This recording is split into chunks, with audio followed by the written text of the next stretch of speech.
Hi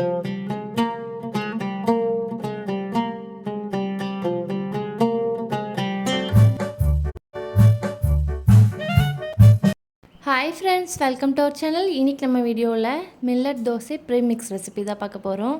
first இந்த recipe பண்ணுறதுக்கு 4 பவுலில் வந்து இட்லி அரிசி சேர்த்துக்கோங்க. 1 கப் அளவுக்கு இட்லி அரிசி சேர்த்துருக்கேன். அப்புறமா 1 டேபிள் ஸ்பூன் அளவுக்கு வெந்தயம் சேர்த்துக்கோங்க. 2 டேபிள் ஸ்பூன் அளவுக்கு பச்சரிசி சேர்த்துக்கோங்க எல்லா பவுல்லையுமே. அதுக்கப்புறமா ஃபஸ்ட்டு பவுலில் வந்து 1 கப் அளவுக்கு வந்து கம்பு சேர்த்துக்கிறேன்.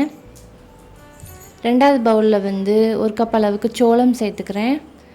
அப்புறமா 3வது பவுலில் வந்து 1 கப் அளவுக்கு ராகி சேர்த்துக்கலாம். 4வது பவுலில் வந்து சிறுபயிறு, அப்படி இல்லைன்னா பாசிப்பயிறுன்னு சொல்லுவோம்ல, அந்த பயிர் வந்து ஆட் பண்ணியிருக்கேன். நீங்கள் பயிருக்கு பதில் வேறு ஏதாவது மில்லட் சேர்த்துக்கிறீங்கன்னா கூட சேர்த்துக்கலாம். அப்புறமா 1/2 கப் அளவுக்கு வந்து உளுந்து இதுக்கு சரியாக இருக்கும். 1 கப் அளவுக்கு இட்லி அரிசி, 1 கப் அளவுக்கு கம்பு சேர்த்துருக்கோம்ல, மொத்தமாக 2 கப்புக்கு 1/2 கப் அளவுக்கு உளுந்து வந்து மெஷர்மெண்ட் வேணும்னா கண்டிப்பாக கமெண்ட் பாக்ஸில் வந்து நான் பின் பண்ணுறேன். வேணுன்றவங்க அதில் செக் பண்ணி பார்த்துக்கோங்க. வெந்தயம் வந்து உங்களுக்கு குறைவான அளவில் தேவைப்பட்டுச்சுன்னா 1/4 டேபிள் ஸ்பூன் அளவே போதுமாக இருக்கும். இதை 3 டைம் வாஷ் பண்ணிவிட்டு அப்புறமா 2 மணி நேரம் ஊற வச்சுருங்க. ஊற வச்சுட்டு தண்ணியெல்லாம் வடிகட்டிட்டு இது போல் ஒரு கிளாத்தில் வந்து நல்லா விரித்து விட்டுட்டிங்கன்னா ஒரு 2 டேஸ்லேயே வீட்டில் உள்ள ஃபேன் காற்றுலேயே நல்லா காஞ்சி வந்துடும். காஞ்சி வந்ததை வந்து நீங்கள் ஒரே கிளாத்துலேயே 4யுமே கொட்டிட்டிங்கன்னா இந்த மாதிரி கும்பமாக கூட்டிகிட்டு தான் அள்ளி போடுற மாதிரி இருக்கும். இது வந்து பிக்னஸாக இருக்கிறவங்களுக்கு தெரியாது இல்லையா, அதனால் செஞ்சு காட்டியிருக்கேன். நீங்கள் தனித்தனி கிளாத்தில் வந்து நீங்கள் காய வைக்கும் பொழுது நீங்கள் ஈஸியாகவே எடுத்து துணியோடவே எடுத்து பவுலில் மாற்றிக்கிறதுக்கு ரொம்ப ஈஸியாக இருக்கும். அப்புறமா ஒரு ஈரமே இல்லாத மிக்ஸி ஜார் எடுத்துக்கோங்க. அதில் வந்து நம்ம காயை போட்டு அள்ளி வச்சுருந்தோம்ல, அதை வந்து ஆட் பண்ணிக்கலாம். இப்போ வந்து நான் மிக்ஸி ஜாரில் தான் இன்றைக்கி அரைக்கிறேன். நீங்கள் வேணும்னா ரைஸ் மில்லில் கொடுத்து திரிச்சிக்கலாம். ரைஸ் மில்லில் கொடுத்து திரிக்கும் பொழுது பல்கான குவான்டிட்டியில் இருந்தால் தான் திரிச்சு கொடுப்பாங்க.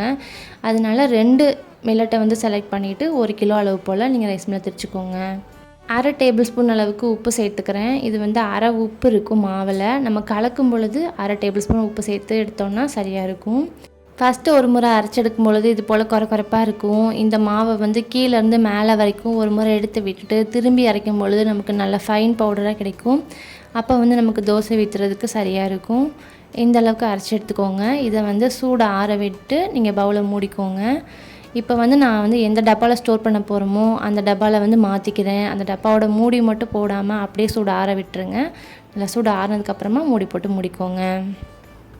அதே போல் கம்பையும் ஆட் பண்ணி அது கூட 1/2 டேபிள் ஸ்பூன் அளவுக்கு உப்பு சேர்த்து இந்த மாதிரி அரைச்சி எடுத்துக்கிறேன். இதையும் அதே போல் கீழேருந்து மேலே வரைக்கும் எடுத்து விட்டுட்டு இன்னொரு முறையும் அரைச்சி எடுத்துக்கிறேன். இப்போ வந்து கம்பு மாவு ரெடி ஆயிடுச்சு. இதையும் சூடு ஆற விட்டு டப்பா க்ளோஸ் பண்ணி வச்சுக்கோங்க. இதே போல் ராகி மாவும் நான் அரைச்சி எடுத்துகிட்டு வந்துட்டேன். சோள மாவும் அரைச்சி எடுத்துகிட்டு வந்துட்டேன். இப்போ வந்து ஃபஸ்ட்டு வந்து நம்ம நைட்டே மாவு கரைச்சி வைக்கணும்.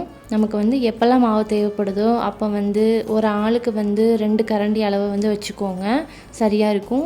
2 கரண்டி அளவுக்கு மாவை ஆட் பண்ணிவிட்டு உங்களுக்கு தேவையான அளவுக்கு தண்ணியும் உப்பு சேர்த்து நம்ம எப்போவோ தோசை மாவு கலந்துருப்போம்ல அந்த பதத்துக்கு கரைச்சி எடுத்துக்கோங்க.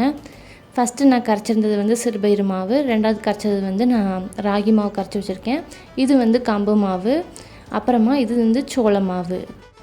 உங்களால் முடிஞ்சால் சோளமும் சிறுபயிறு மாவையும் மட்டுமாச்சும் ரைஸ் மில்லில் கொடுத்து திரிக்கிறதுக்கு ட்ரை பண்ணுங்கள். அப்போ தான் நல்லா ரோஸ்ட் கிடைக்கும் நமக்கு.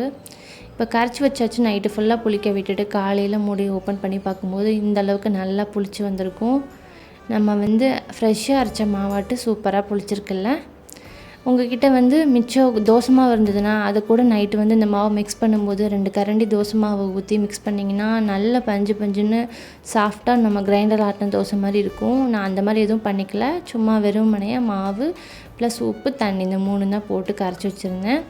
எந்த அளவுக்கு சாஃப்டாக வந்திருக்குன்னு பாருங்கள். அவ்வளோதான். கொஞ்சமாக நல்லெண்ணெய் விட்டு நீங்கள் தோசை திருப்பி எடுத்திங்கனாவே நல்லா சூப்பராக வெந்து வந்துடும். மாவை வந்து நீங்கள் கரைச்சதுமே ஊற்றிக்காமல் இந்த மாதிரி நைட்டு ஃபுல்லாக புளிக்க வச்சுட்டு ஊற்றும் பொழுது தான் தோசை வந்து ரஃப் ஆகாமல் நல்லா சாஃப்டாக இருக்கும்.